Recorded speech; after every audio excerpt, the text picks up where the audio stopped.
یا اللہ محمد رسول اللہ لا الہ الا اللہ محمد رسول اللہ لا الہ الا اللہ محمد رسول اللہ لا الہ الا اللہ محمد الرحمن الرحیم.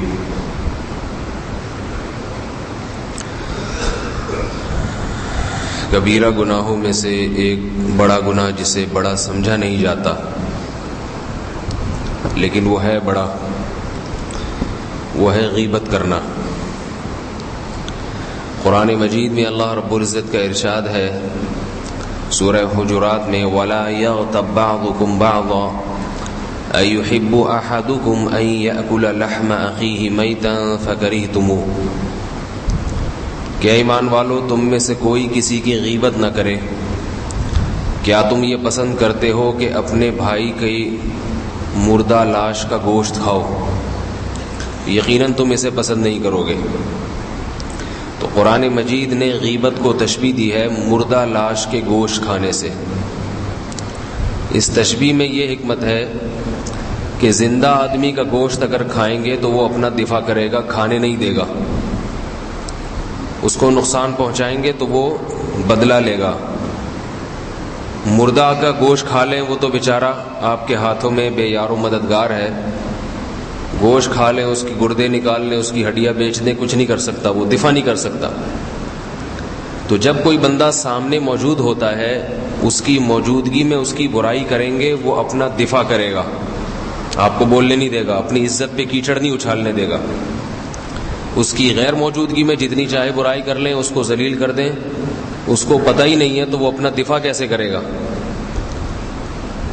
یہ ہمارے معاشرے میں بہت زیادہ یہ مرض پھیلتا جا رہا ہے. غیبت کی تعریف یہ ہے، ڈیفینیشن یہ ہے کسی کی غیر موجودگی میں ایسا تذکرہ کرنا اس کا کہ اگر وہ موجود ہوتا تو اس کو برا لگتا. ذکرک اخاک بما یکرہ، اپنے بھائی کا ایسا تذکرہ جو وہ پسند نہیں کرتا. اور یہ صرف کسی کے گناہ کو ظاہر کرنا نہیں ہے. کوئی چھوٹے قد کا آدمی ہے، اس کی غیر موجودگی میں اس کا مذاق اڑانا، اس کو ٹھگنا کہنا. کوئی موٹا ہے تو اس کو موٹو کہنا، یا کوئی اور عیب ہے تو اس کے اس گھٹیا طریقے سے اس کا تذکرہ کرنا جس سے اس کی عزت خراب ہو جائے. تو اس کا خلاصہ یہ نکلا کسی کی غیر موجودگی میں اس کی عزت خراب کرنا، اور ایسے عیب کے ذریعے جو عیب واقعتاً اس میں موجود ہو. شریعت نے ہمیں اجازت نہیں دی ہے کہ کسی کے عیبوں کو ہم دوسروں کے سامنے اچھالیں، چاہے وہ عیب اس میں واقعتاً موجود ہی کیوں نہ ہو. عام طور پہ جب کوئی غیبت کرتا ہے تو لوگ کہتے ہیں نہیں بھائی یہ تو غیبت ہے، تو وہ کہتا ہے بھائی یہ تو عیب اس میں موجود ہے. تو موجود عیب ہی کو تو بیان کرنے سے شریعت نے منع کیا. اور غیبت جس درجے کی ہوگی اسی درجے کا گناہ ہوگا. چھوٹا موٹا عیب کسی کا بیان کر دیا چھوٹا تو یہ صغیرہ گناہ میں داخل ہے، اور کسی کی بڑی برائی کو بیان کیا تو یہ کبیرہ میں داخل ہے. مثال کے طور پر آپ نے کسی کو دیکھا، خدا نہ خواستہ اللہ نہ کرے زنا کرتے ہوئے دیکھ لیا کسی کو، تو شریعت میں حکم کیا ہے اس کے گناہ پہ پردہ ڈالا جائے جب تک 4 گواہ نہ ہو. اور 4 گواہ بھی وہ حکومت کے سامنے، قاضی کے سامنے گواہی دیں گے، عوام کے سامنے نہیں. اب یہاں حکومت بھی نہیں ہے، قاضیوں کا نظام بھی نہیں ہے، تو اب 4 کیا 4000 گواہ بھی ہوں تو ان کے لیے بھی جائز نہیں ہے کہ کسی کا نام لے کے بتا دیں کہ ہم نے فلاں کو زنا کرتے ہوئے دیکھا ہے. اگر وہ بتائیں گے تو اس کا زنا اتنا بڑا جرم نہیں ہوگا جتنا ان کا لوگوں کے سامنے اس کو اچھالنا بڑا جرم ہے. بہت سخت اس پر شریعت میں پابندی ہے، کسی کے چھپے ہوئے گناہ کو لوگوں کے سامنے ظاہر کر دیا جائے. بہت سخت پابندی ہے اس میں. صحابہ کرام اس کا بہت زیادہ خیال کیا کرتے تھے. عبداللہ ابن مسعود رضی اللہ تعالیٰ عنہ کے سامنے کوفہ میں کچھ لوگ آئے، کہنے لگے فلاں کو ہم نے زنا کرتے ہوئے دیکھا ہے. حضرت عبداللہ بن مسعود نے افسوس کا اظہار کیا اور فرمایا تف ہے تم لوگوں پر کہ تم لوگ اس کے گناہ کو چھپانے کے بجائے میرے پاس آ کے اس کے عیب کو ظاہر کر رہے ہو. حالانکہ وہ 4 گواہ تھے اور اس میں حکمت بھی تھی کہ حکومت کے سامنے گواہی دیں گے تو زنا کی حد جاری ہوگی، ان کے لیے گواہی دینا جائز بھی تھا. اس کے باوجود عبداللہ بن مسعود رضی اللہ تعالیٰ عنہ نے ناگواری کا اظہار کیا.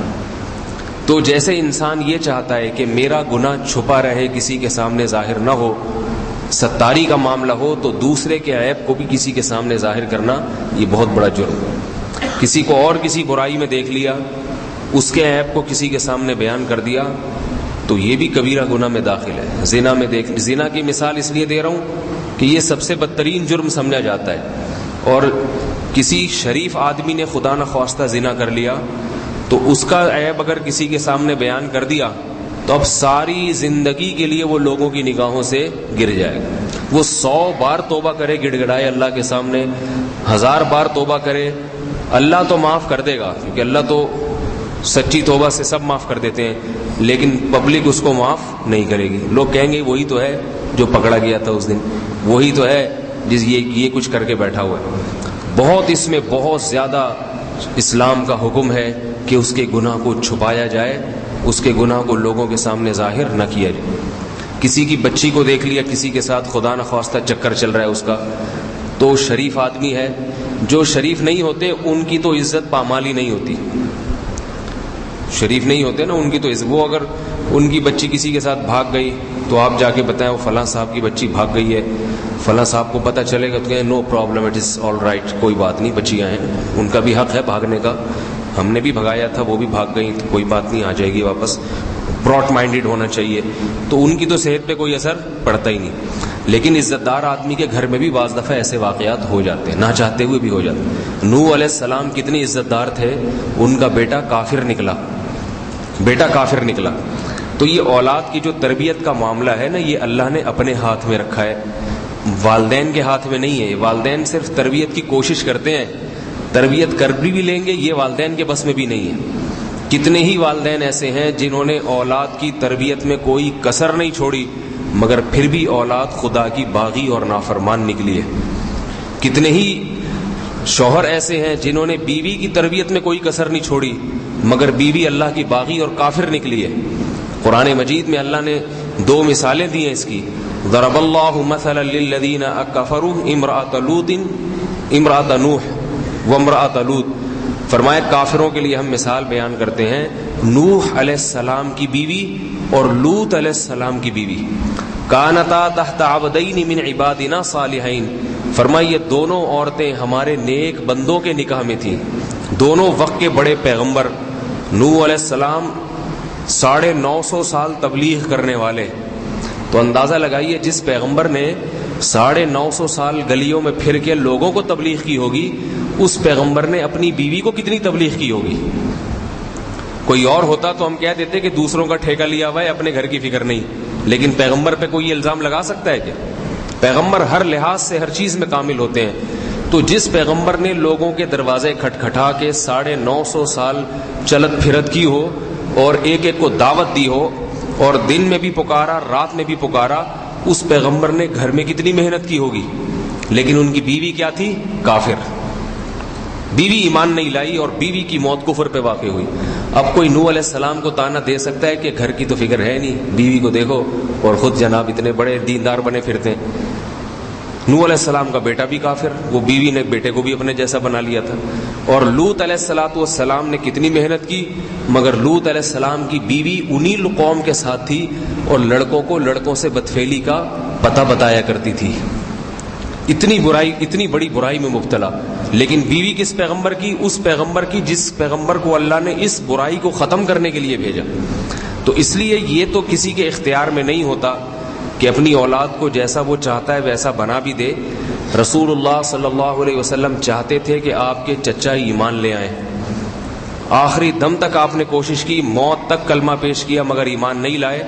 تو آپ صلی اللہ علیہ وسلم کو غم تھا، تو قرآن مجید میں اللہ نے آیات نازل کی، انک لا تہدی من احببت ولکن اللہ یہدی من یشاء. کہ اے محمد صلی اللہ علیہ وسلم، آپ کو جس سے محبت ہے اس کی ہدایت آپ کے ہاتھ میں نہیں ہے. چاہتے تو آپ یہ ہے کہ آپ کے چچا مسلمان ہو جائیں، لیکن آپ کو جس سے محبت ہے اللہ نے آپ کے ذمہ تبلیغ لگائی ہے، آپ اس کو سیدھے راستے پہ نہیں چلا سکتے. جس کو اللہ چاہتا ہے اس کو منتخب کرتا ہے سیدھے راستے کے لیے, تو یہ اللہ کے ہاتھ میں.